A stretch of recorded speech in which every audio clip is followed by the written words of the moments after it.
অনুরাগের ছোঁয় আজকের পর্বে দেখতে পাবেন তোমরা মিশকা আবার রূপাকে মারার চেষ্টা করলো, কিন্তু দীপা ধরে ফেলল। হ্যাঁ বন্ধুরা, সূর্য তার নিজের মেয়েকে চিকিৎসা করবে বলে, কিন্তু দীপা তা করতে দেয় না। দীপা সূর্যকে বলে, আপনার প্রচুর জেদ, এই জেদের জন্য আমার রূপার যদি কিছু হয় তোমাকে আমি ছাড়বো না। দীপা সূর্যকে বলে যে এতদিন সূর্য ওর শান্ত রূপটা দেখেছেন, প্রয়োজনে সে বাঘিনীও হতে পারে।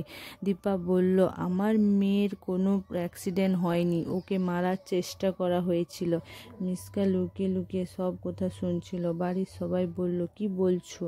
দীপা রূপাকে কেন কেউ মারতে চাইবে, মারার চেষ্টা করবে? দীপা বলল, আমি হাজারটা কারণ বলতে পারি, কিন্তু এখন নয়, আর রূপা সুস্থ হোক তারপর। দীপা বলল, আমি আসল কালপেটকে রাস্তায় চাবুক মারতে মারতে থানায় না দিয়ে আসতে পারি তো?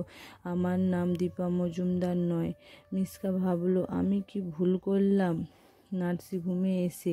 এখন তো রূপা বেঁচে আছে, রূপা যদি বলে দেয়, দীপা যদি জেনে যায় আমি ওর মেয়েকে মারার চেষ্টা করেছি, তাহলে দীপা আমাকে ছিঁড়ে খাবে। আর ওদিকে রূপা ভালো নেই, সূর্য খুব ভেঙে পড়েছে। তার মেয়ের এমন অবস্থা দেখে রূপার অবস্থা খুবই ক্রিটিক্যাল। সূর্য খুব কান্নাকাটি করছে আর দীপা বোবা হয়ে গেছে। রূপার এমন অবস্থা দেখে সূর্য রূপাকে বাঁচানোর চেষ্টা করলো, কিন্তু পারল না। সূর্য খুব কাঁদছে। দীপা তার মেয়ের কাছে আসে আর বলে, আমার রূপা ফাইটার, আমার মেয়ে বাঁচবে। দীপা পারল মিরাক্কেল করতে।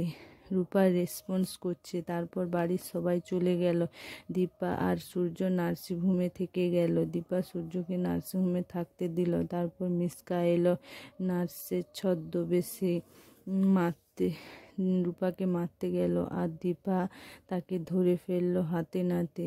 দীপা কি শাস্তি দেবে মিশকাকে, দিতে পারবে? দেখুন বন্ধুরা, এর পরবর্তী পর্বে দেখার জন্য আমার চ্যানেলটা সাবস্ক্রাইব করবেন প্লিজ।